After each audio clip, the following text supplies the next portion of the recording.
Welcome to another episode of Commercial Property Roadshow with Helen Tarrant. Today, I'm actually going to share with you, this is a rather long video, so I have to let you know, but it is really self-storage explained, right? We just ran a webinar on the Monday. We had over 150 people attend, which we explained how self-storage works, right? And most of the time when you see videos out there, they talk a little bit about the power of self-storage, the great things about it, the kind of returns, and all wow. We want to share with you in this really detailed video excerpts from our webinar that we took together. We didn't add in the Q&A, but we took in all of the experts that were actually operating our self-storage, project. So what you have is, when you have self-storage, it's really broken up into two. You've got the business as well as the asset itself, which is the building, right? And sometimes it can be a little hard when you start out, and the takeover process takes a long time.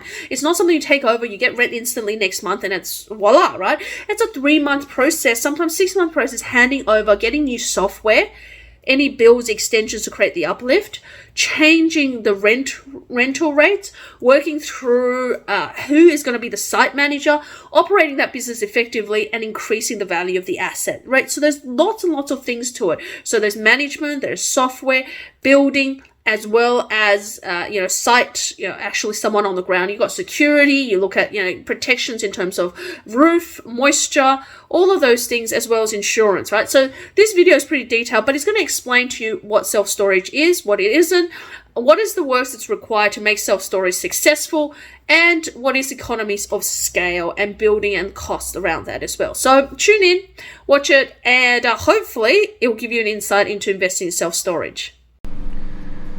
Hello! That was more to wake Helen up than everybody else. How you guys doing? Good Monday night. Woo! Monday night. You guys must be bored to be here. Are we excited? Hello, everybody! Excellent. All right, 4 people are awake. That's fantastic. Yes, Now, 4 people are awake. why are we here tonight? Oh, I don't know. Why are we here tonight? We're talking about a really interesting topic called storage. Self-storage. Self-storage. Yes, I wanted to have the slogan for when you got too much crap and not enough house, and everybody said no. I think it's probably the most accurate description of self-storage Well, it's ever. one of the fastest growing areas of property worldwide, and it's just been growing crazily. So now's the time to actually listen up. To give you guys the overall of it, so self-storage is quite unique as it is as a single standing type of investment for commercial property. It's not your classic commercial property investment. So when you look at it, it's not a warehouse, it's not under any of the other subsets of commercial property. It's standalone. So kind of like residential and boarding house, we've got commercial and self-storage, right? So it's the bank assess it differently. It's also a very unique asset. It's an asset that is probably your ultimate uplift, but it does take years to get there. So if you think I'm just going to go in and out of self-storage within 12 months, that's not going to happen. Self-storage is a minimum 3, maybe more 5-year long-term goal, and really that's when you start to get the return in investment coming through, especially for underperforming assets. And that's why you see large companies like your Storage King, National Storage, they have a very long view. And most of the time for them, it's loss leading for the first couple of years in the fact that they know that it's a 10-year play for them in an industry, in an area that they're going into. So just be aware that, guys, for any of you coming in or thinking of self-storage, is definitely not a quick flip. It is something that you have over a long-term period as well. So we've got a couple of things happening today. So Greg is going to give us some quick stats, because, Greg, you used to work for people who had self-storage, right? We once upon a time? We did. So I worked for a company called Abacus, which is an ASX listed 200 company, and they were one of the largest owners of Storage King, which is one of the main storage businesses around. Sometimes some of you may have heard of them. Some of you guys may have heard of them. So I'll tell you a few, perhaps I'll tell a few people a little bit about storage. Just before that. So Greg's going to cover that off, and then we're going to have an interview with Clay, which is our actual site manager up in Kincumber for one of our projects. So just so you guys get to know sort of a bit of day to day, what happens, what does he do. Clay's actually on his way to a rehearsal, so we'll make that a little bit quick. We've got about it like a 15-minute, 20-minute interview where we can just sort of suss out what he actually does, so you guys can see behind the scenes what happens on a day-to-day basis. And then Stephen was going to talk a little bit about the whole building, like what you need to do, like because a lot of self-storage require additional builds, maybe a lift going in there, maybe an extensions, fitting it out, etc. So, and then of course Q&A. So off you go, Greg. Wonderful. Okay. Well, look, Helen actually, welcome guys, and hi, my name's Greg. So Helen actually hit the nail on the head. Self-storage is very different from your classic commercial property in that there's a business attached to the actual property. So where she said boarding houses are the residential equivalent, self-serviced offices are the office equivalent, and there are hotels which are also used. It's basically a business that needs the property in order to operate that business. Compare that to a beauty salon, which actually is a business in itself, or a manufacturing business, which actually is a business that manufactures widgets. Self-storage business, like a hotel, is renting out that property. Serviced offices is renting out that property. Boarding houses is renting out that property. The property is part of that business.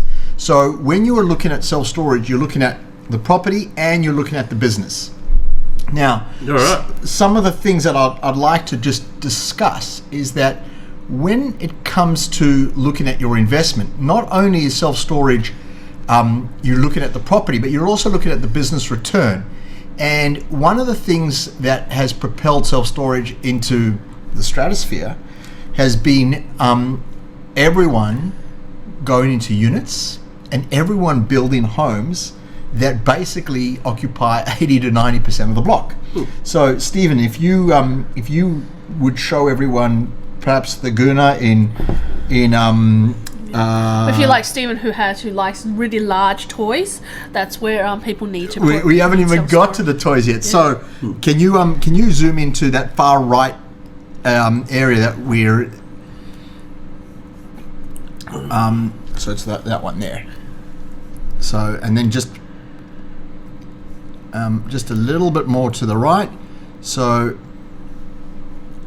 this is these are new developments that have come up, and if you can just go into a little more. Now this is in Albury, where we're actually doing another development, but what blew us away, if you can go in a little bit more, is these are some of the houses now. Now, if you're in places like out of Melbourne, out of Sydney, out of Brisbane, and you don't have the luxury of living in regional places where space is aplenty, these are some of the homes that have come across and been built in regional areas. Never mind inner city, Melbourne or Sydney, these are regional areas. And if you were to type in places like the Ponds in northwest Sydney, you will find them even denser.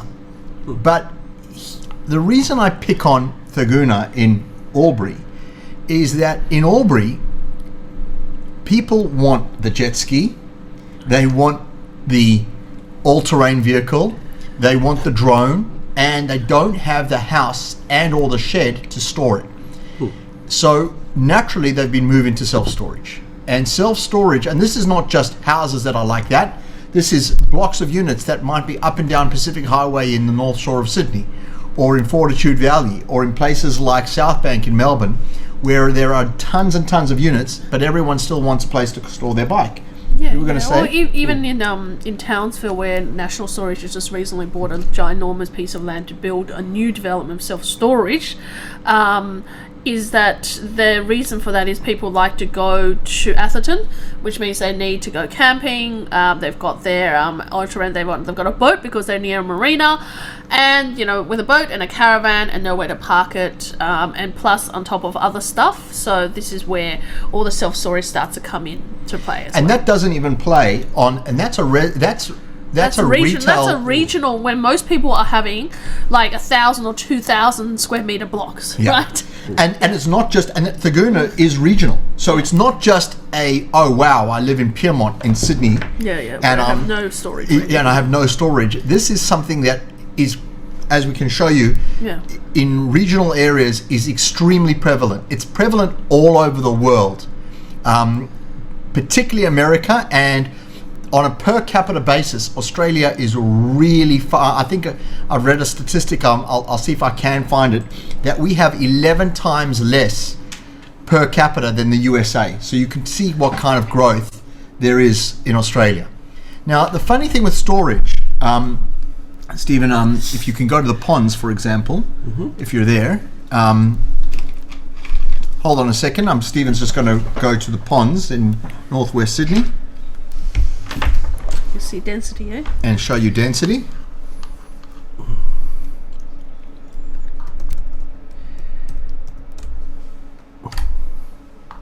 Okay, while he's doing that, the funny thing with, okay, he's got it. Jesus.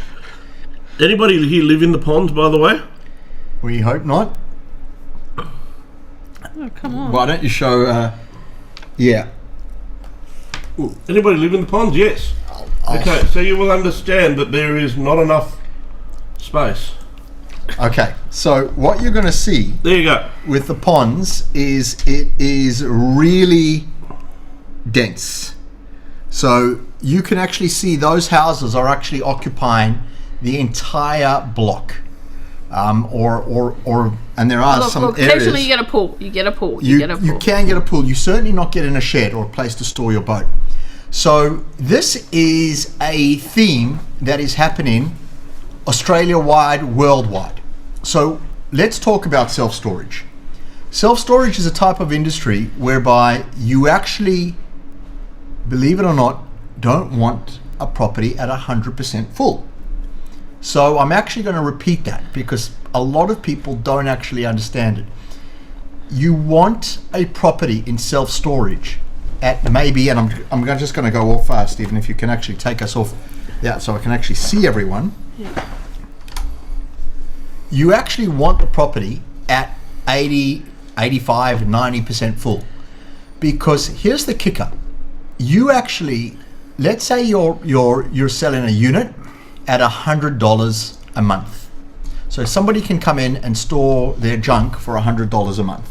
Yep. And I say that in the nicest way. Priceless heirlooms. Priceless heirlooms. Us So hoarders don't have junk. We have priceless heirlooms that we can't part with. Here's the beauty. You put it, when somebody signs up, they pay 3 months in advance on their credit card. So straight away, you've got money in advance.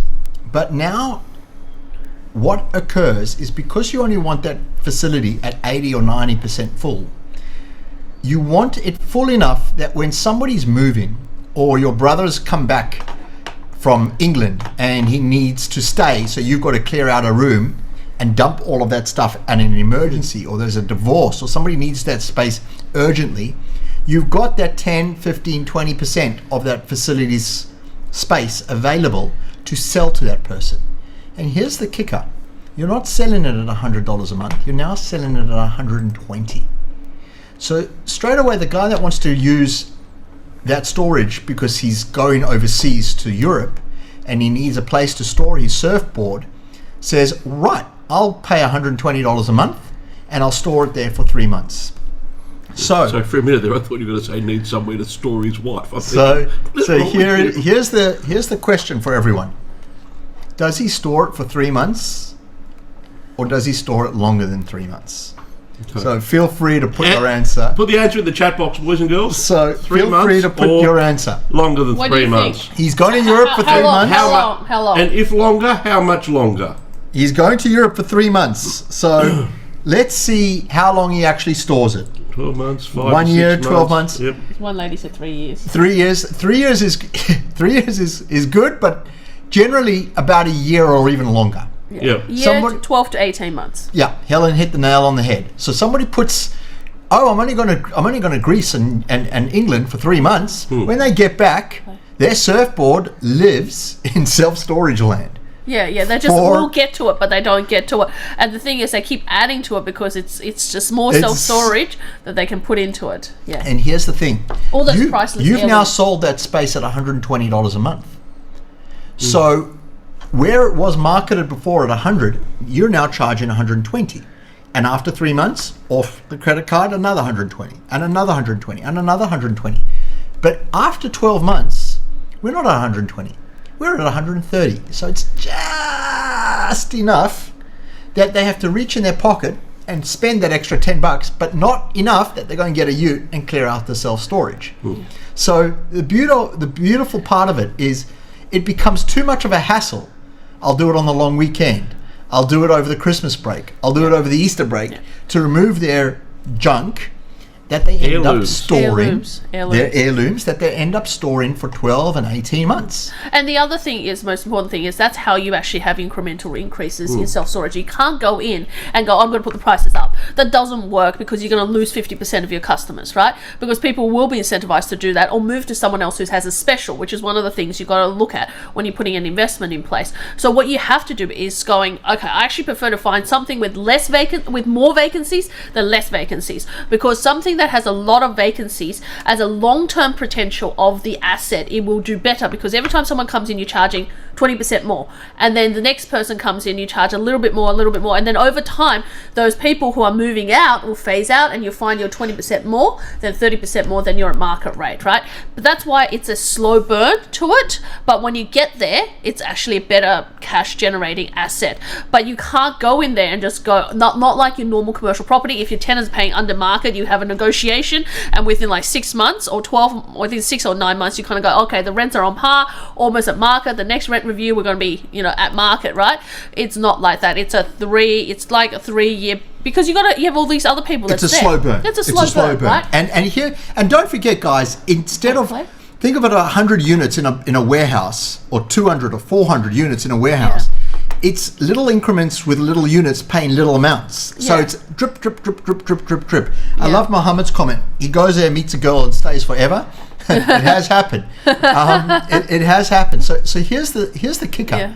And what's amazing is that you increase it just enough. So your base level was $100. Yeah. Now you're charging $120. Yeah. And what ends up happening is, after a year, it's $130. But what actually occurs is, think of it like a conveyor belt, is that once you start increasing the price, the people that were started 2 or 3 years ago on 90 or 80, they might drop off, but you're now selling their space at 120, 130. So it's that conveyor belt that now, if you now find that 10 or 15% of vacancy is saleable to people that really need it, now you're charging them, instead of 100, you're charging them 130, 120, 130. The people at this end drop off, and then it's back to 130.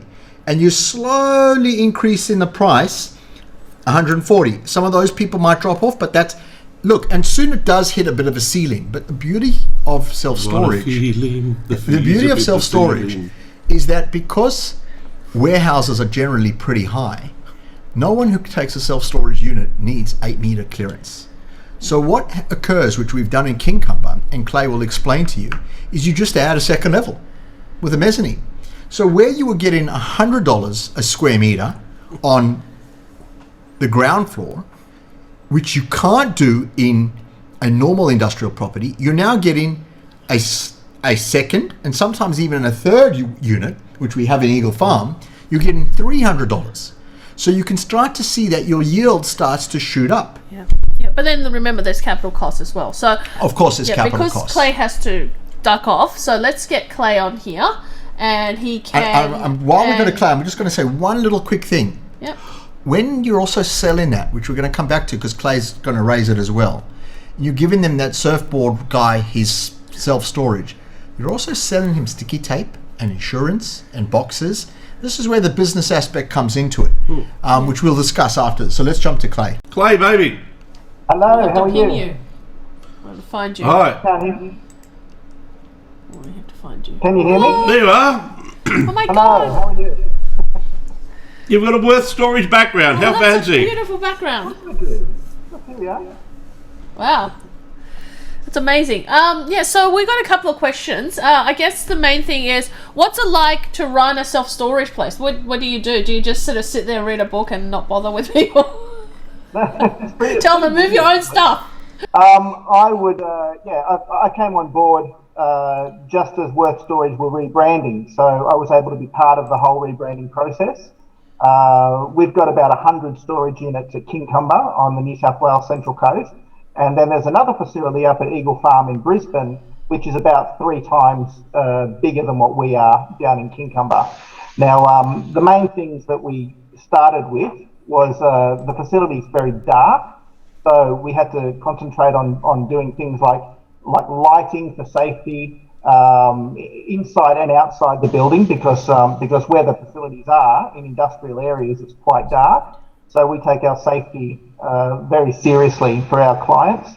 And I also spend quite a bit of time liaising with the clients and making sure they've got my number, so that if there's any issues that ever come up, if they forget a key, or if there's there's been an issue of some sort at the facility, they know they can call me and I can be there within 10 minutes to help them out. So customer service is really important for us. For everybody. Something that's happening here, Clay, which is a bit odd, is you seem to get louder and then quieter, and I don't know why. Do you want to shift closer to your microphone? I'm not sure. Is that better? Yeah. A little bit better. Yeah. You Is that any we're also better? going Yeah. to use Clay to help us with that business side, Yeah. Clay. So in future, Yeah, so Clay, just what are some of the things that people look for in a self-storage? What do people ask depends on normally? We've got a larger range of customers who come there. We've got a surfboard. Can you hear me okay?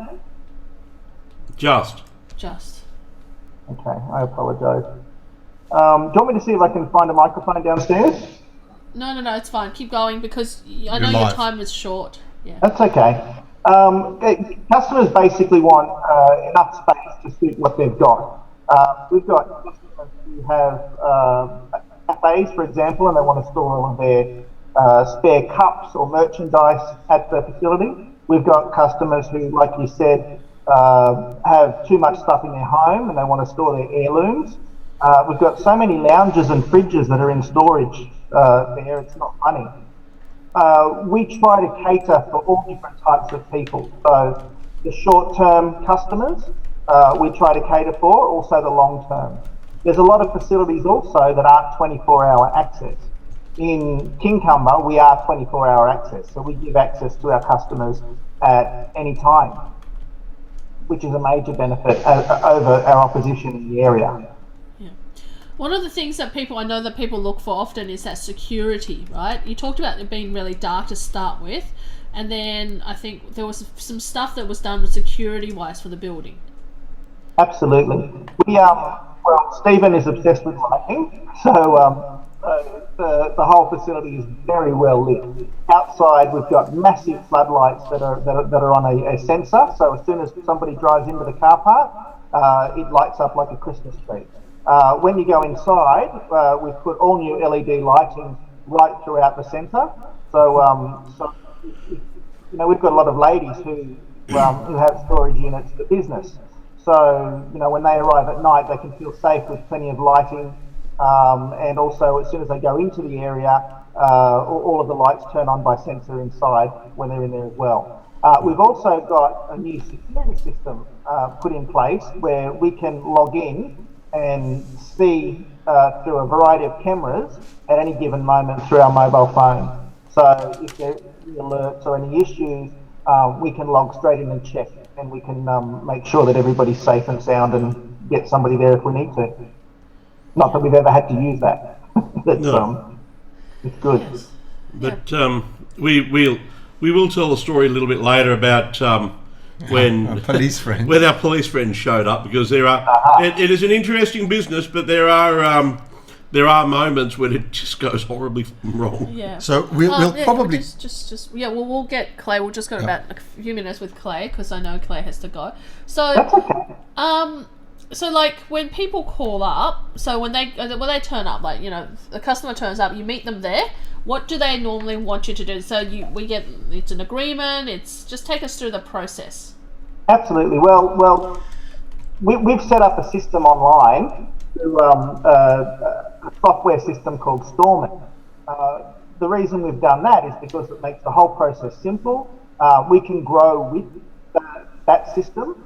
So basically, we've got both of our units on that one system. So if somebody calls in, they can set up their own profile on Storeman, which makes it simple, or I can do it on my mobile phone or on an iPad at the facility while they're standing in front of me. That links into the system. It sets them up for things like after sale marketing and contact, and it keeps the whole process simple. So the way it usually works is I get a phone call saying that somebody would like to meet me there to look at a storage unit if they haven't booked one already. I'll meet them there at a designated time. It's only 10 minutes from my home, and I can show them anything that we've got available. First of all, I'll ask them what they've got to store. Sometimes they just want the biggest storage shed, but it's not necessary for them to do that. So I'll work with them and find a unit that suits what they need, which a lot of people appreciate. They think that you're going to upsell them, but basically I just want them to be able to get a unit that suits them for as long as possible. Okay. Well, why don't Stephen talk a little bit about the build, like the extensions and what it's like to fit out basically a commercial property as a self-storage. All right. Now, we had the first, I'll talk about the one in Kincumber first, because we bought that as a going concern, subtitle, work in progress. And what we did was we bought it with, it's 2 buildings, right? One of them has got, when we took it over, had 60 units in it, and the other one was empty with a little tenancy at the end, sort of sliced off for a surfboard manufacturing company, right? So the first building, I think between the 2 buildings we got 900 square metres, and they're roughly the same size, 2 450 square metre buildings. Okay, so what we did when we first bought it, it had some tenants in it. It was already zoned, DA approved, and ready to go. Was approved for 170 something units. Now, it turns out that is actually too many, and we're scaling that back a little bit, and I'll explain that in a moment. So first of all, you've got to build your shed. So if you're going to build a 900 square metre shed, we're talking about roughly probably $1,200 per square metre for the shed. Yeah, $1,200 to $1,500. Well, $1,400. So 900 times $1,200 is, let's call it $1.1 million, plus some earthworks and some other bits and pieces, 1.2. Right? In our case, we paid 1.8 for the facility, so that's roughly 1.2 for the shed and 600 for the land. It's about the right sort of number. Then you've got to fit it out. Now, in our particular case, we actually probably got it slightly less than cost because it was an older building. But in round numbers, and don't tie me to this because it depends on the size, shape, and wherever the hell you're doing it, it is roughly $300 per square metre per level of little sheds. Okay? And then it's another $150 to build a mezzanine deck, and another $300 per square metre to build the next layer of sheds. So we're talking $750 per square metre to build all the sheds. Now, 750 times 900 equals roughly $675,000. Add some DA approvals, other bits and pieces. And a lift. And a lift. We're calling it, let's call it $900,000. Right? So if you say roughly by the time you do it all, lights, lift, everything else, $1,000 per square metre, that's pretty close. Yeah. So how much to build 100 square metres? So we took 100 units. So we've got 1.2 million to build the thing, plus another 900,000, so that's a 2.1. That's for 160 shares. So there are really some specific maths that people are asking, which is really hard to actually ascertain and answer, because the shed, if it's a dead square, or if it's an L-shaped warehouse also like Kincumber and different areas, and there are a lot of parameters that are there.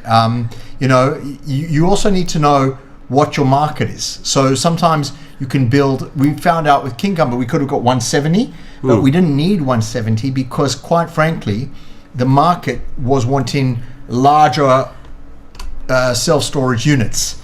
Yeah. So it will cost you much more to build smaller ones. You might get a higher rate per square meter, But if there's market's not there, then you actually have to adjust that to meet what the market's wanting.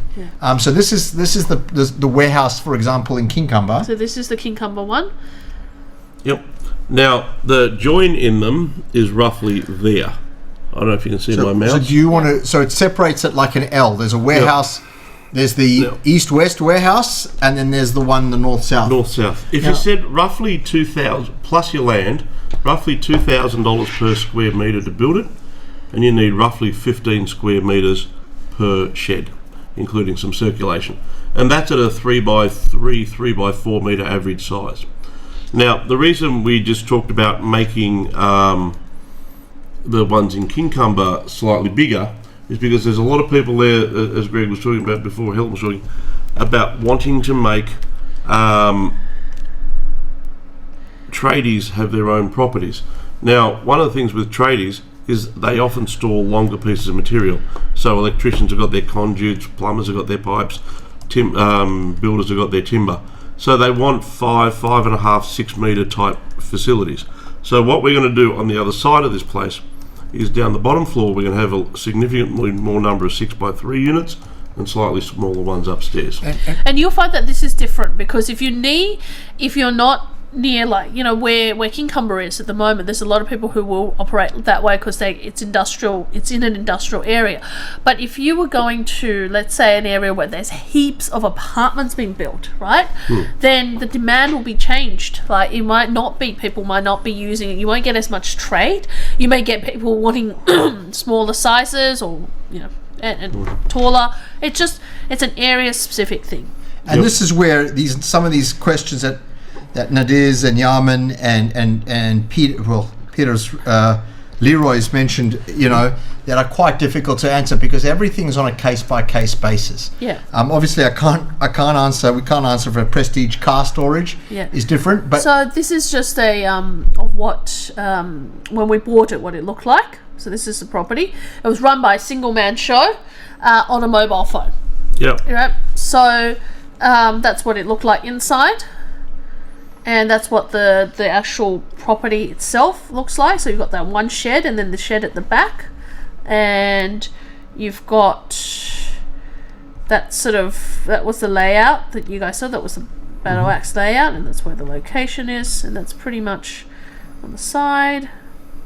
One of the things that Helen and Stephen have mentioned is that while there is one warehouse that was occupied for self-storage, we had another warehouse that allowed us to hedge our bets, for lack of that, we could lease out to general industrial. And as we expanded the storage capacity in warehouse A, we're now in a position to actually fill up warehouse B. Yeah. So that's one of the benefits that, you know, you don't want to go and build a whole lot of self-storage units if you don't know the area, you don't know if 3x3 or 1x1 might be a better suit. You want to fill it up gradually and then add that capex cost later on when you actually know exactly what's happening with the market, because the market does change. You know, they build 3 or 4 office towers and suddenly you might not need those tradie sizes, you might need 3x3. Yeah, but just so you Eagle guys, Farm has actually got a lot of 3x2.5. Yeah. So, and you know, there's facilities closer to the city that have got a lot of 1x1.5. Because, as you know, as Clay said before, you get the teenagers or the people who go on holidays and they show up with their prized possessions. Mum and dad are renting out their bedroom or they've left a share home. They throw their stuff and go, screw it, I'm going away for 6 months. Yaman, you wouldn't build your own 100-unit storage facility. So you guys can see that this is Kincumber before we did anything to it. So that's, you've got the second floor half built. You've got the ground floor already built.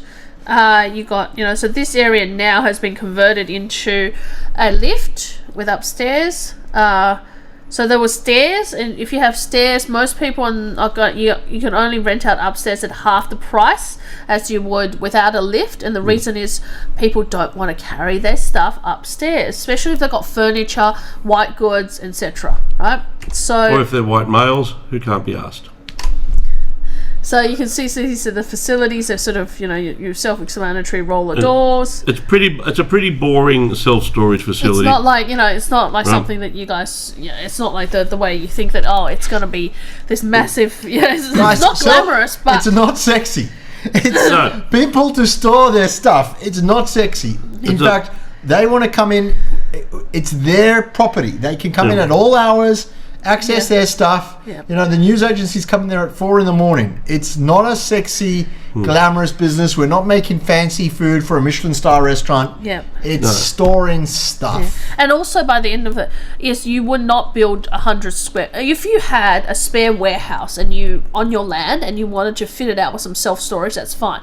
But there's a certain price point at break even where if it's just 100 units, you are not going to break even, right? It's going to be more labor intensive than you making that cash flow. For most large self-storage, they need to sit 400 units when that's their optimal. But depending on the area, if you have multiples in one area, or if you can have economies of scale across like an eastern seaboard or a run, then anything from 200 250 square the 250 like units will make, you know, will actually be profitable. Also, that warehouse actually has areas for people to maneuver their car. So if they do come in with a trailer, you know, not every warehouse is going to actually suit self-storage. You know, you need wide roller shutter doors. There's a lot of stuff that it's a high level discussion, guys. It's not a really detailed discussion. Let's show you the video of us installing the lift in Kincumber. Yes, we're in a hurry this day.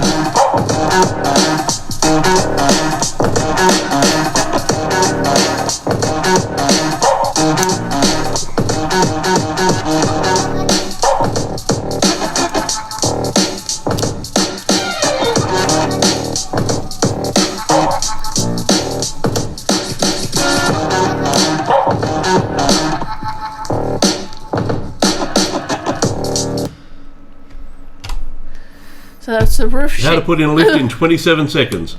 Yeah, absolutely. Did you watch the longer version? What you can do in 27-second videos compared to the months and weeks that it takes to do. Can we? The lift was $125,000. And can we elaborate more on the research department? Look, one of the things you got to do is literally pound the pavement, wander around to. If you go into an area, you need to, like I built a self-storage facility in Ulladulla, right? It's just had its roof put on last week, and when I did that, I looked around at all of the other self-storage facilities in that area and went, all right, how big are the units? How many of them are full? You know, and you can talk to them. You know, but one of the things about the self-storage business is it's all online. How much does it cost? It's online. You know? Sometimes a unit in Erina is more expensive than a unit in Brisbane. It seems counterintuitive, but you've got to spend time looking around your area. So when I did mine, I looked at all of the other facilities in my area. I spoke to people about, you know, what they wanted to store and how much space they needed, and you know, spoke to the facility. There's a self-storage facility literally next door to mine. They're absolutely full. So I spoke to them and said, look, I'm building next door. You know, which units you got full and which ones don't you have full? And they just told me. So you've just got to find out. Yeah, so one of the things that you do with self-storage, and this is the thing that you do research in, and we did that when we looked at Kincumber, was we actually just showed up, right? You can look online and you can call them, but most of the time a lot of people show up and go, oh, I've got a truck full of stuff. Do you have anything? And they'll say yes, no, go away, right? And when we were doing that up in Eagle Farm, we drove around to everything within a 10 to 15 minute drive, because we know that's where people are going to drive to get their self-storage stuff. And almost everything was full. People were telling us to come back in a month's time. People were telling us, like, you know, we just don't have that size. Yeah, and that's sort of a good indication of and if we did want it, we had to pay through the nose. Which is that 10-15% that they keep empty for. We were like, we'll come back, but where you need to drop your surfboard, you say, screw it, I don't mind paying that extra $10 a month. And then ultimately also you've got to look at what you want to do for a for ultimately, like, when you are looking at the marketing side of it. So remember, we've got the building, and then we've got the business, right? So to fill, if you got something that's only 50% capacity when you buy it, like 50% full, and 50% vacant, or 60% full, 40% vacant, you got to realize that when you come into, even though you've got a holding income, a lot of money is going to need to be spent on marketing, right? We spend a lot of money on changing everything into storement. So imagine a man with a mobile phone running a storage facility that's 100 units or whatever, right? All of those 100 units of people that come in a stack of forms like this needs to go into storement. Then you have to call every one of them to make sure they understand there's a change, to make sure then you have to bill them, make sure they actually pay, chase up the people who are unchanged, get them, and that's, when they're paying lower amounts, right? And then you've got all the other storage maps you have to draw out, and it has to become electronic on there, and then you can say what's vacant, or you're going to want to double book a place, right? So that's one thing. Then you've got to go, okay, well, how do I market this? If there's 5 others in this area, I'm running Facebook ads, people calling me organically, where am I? So you've got to also put some money into ads and look, management, Yaman, right? this is really easy.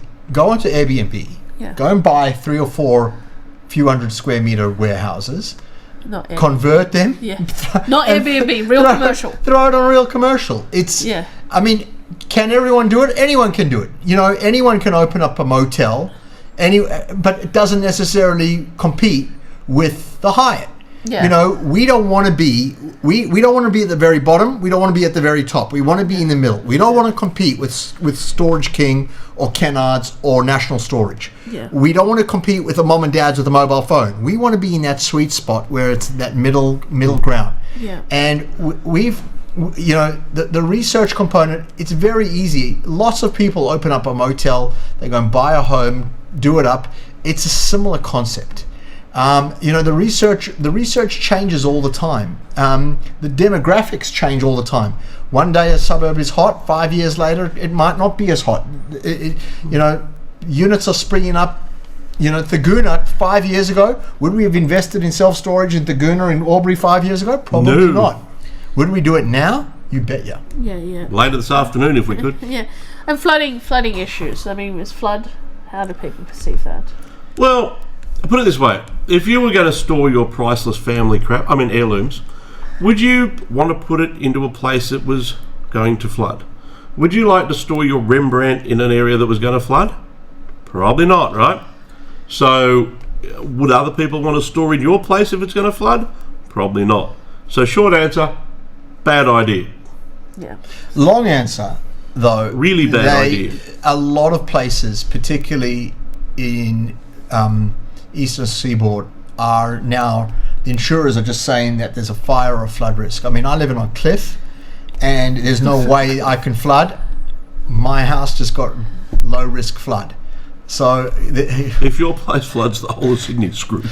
But in saying that, fair income, they said I'm a flood risk. So you're a flood risk. Yeah, you're 1 in 100. This is how they say 1 in 100, because it could all happen. No. It can happen. Look, generally, there's a lot of other industrial properties around, and in places where they've built residential, they've done that. It's something that if you're going to look at every single thing that can be an issue, you're never going to do anything. It's analysis paralysis. You're not going to. I saw somebody comment, would you build underneath an industrial facility? By the time you've done excavation to put self-storage underground, not only would you have to worry about flooding, but the cost would be so extraordinary you couldn't make your money back. So, will it affect the ground level? It could in 1 in 100 years. Would it affect the second level? Probably not. So it's just, I just wouldn't do it. I really wouldn't. I mean that's my place there in the South Coast. And these are the units on the side here. They've now actually all got roofs. but just but there's some smaller units here, and these big ones are 6.5 by 3 point something. So they're big enough to actually put a car in. Because a lot of people down there have their, toy cars for the weekend and so on. So all of these are designed to take a car. But zoom out. Is that a flood risk, Stephen? No, it's about 30 metres above sea level. Okay. So you can see it's an industrial area, guys, and but it could. Would somebody argue that it's a fire risk? You just don't know. The answer is yes, it is a fire risk, and it cost an absolute freaking bomb to get around that. So, but at the end of the day, it will still be making, $300 per shed per month. Yeah. So, new investing opportunities. We're definitely looking at some because economies of scale means that we need to go around Kincumber to find something more on the central coast, and we're looking at a fair bit. Expected yield, look, Kincumber at the moment, we're only in the second year of it, so it's still going to be about 5 at the moment because there's still capital works and refitting out the other side, right? We put in lifts, as you know, we've replaced the roof because, damaged the roof. We put in new security, new floodlighting. All of that's going to come in year 1, right? And then, of course, we had the insurance issue because we had another tenant, but the tenant happens to be surfboard tenant, and our insurance spiked because in the last 12 months, insurance have spiked everywhere, but especially for fire hazard or flood risk properties. So that tenant was a surfboard manufacturer. So we had to then kick out the tenant recently because we wanted to do expansions, right? So this is what I mean about it being a 3 to 5 year hole, but then afterwards you reap the rewards in the long run, right? So this is where where it is. But we could double the units Yeah. in Kincumber, and we're not going to have to add a lift. Yeah. We're not going to have to add lighting. Because we've not just gonna done have it to add- now, We've done right? it all. Yeah. So now everything is just, it's added on top And what in they terms do. of earning income with very limited cost. Yeah. All right. So Now, if you're going to do this, you're going to need a bit of software. So this is us, and I'm going to scroll through it so we're not going to breach too much privacy. Yeah. Right? But there, you can see that all the green ones are rented, the red ones are locked, which means people haven't paid. Right? Now there's some clown here who hasn't paid his invoice. That'd be me. Why are you looking at me? It's me. I see you. Okay. So I haven't paid my invoice for a couple of weeks. But I will. It's all right. Anybody who's invested in that, I will do it. But you can go through the customer, find out about their details. You can, we've got an agreement. You can store their driver's license information. There's lots and lots of different things that you can do with the software. Yep. And it calculates the storage to the day. Yeah, which is, you need something like that to track it, right? How did people track all these things beforehand? It's amazing. Well, there you go, right? How did you find that? Well, if you made it to the end of the video and you're watching me talk now, well done. That's 45 minutes of a long video about self-storage. But you should now know everything that needs to be known about self-storage. I mean, of course, choosing the area, looking for demand and research, and just understanding the economies that drive self-storage is really, really important. And you're going to need someone who's a bit of a specialist. I mean, we're not a storage king, we're not national storage, but we certainly have our expertise in dabbling and creating self-storage. So, you do it once, it's dabbling. Now we're getting becoming professional because we've got 2 sites and we're on the hunt for a 3rd and 4th site going forward as well. So there is consultants out there and there's specialists out there that you can engage in the self-storage process. But if you're looking at creating one, changing one into self-storage, or do an extension on one, reach out to us, helentarrant.com, helen@commercialpropertycashflow.com.au. Reach out to us.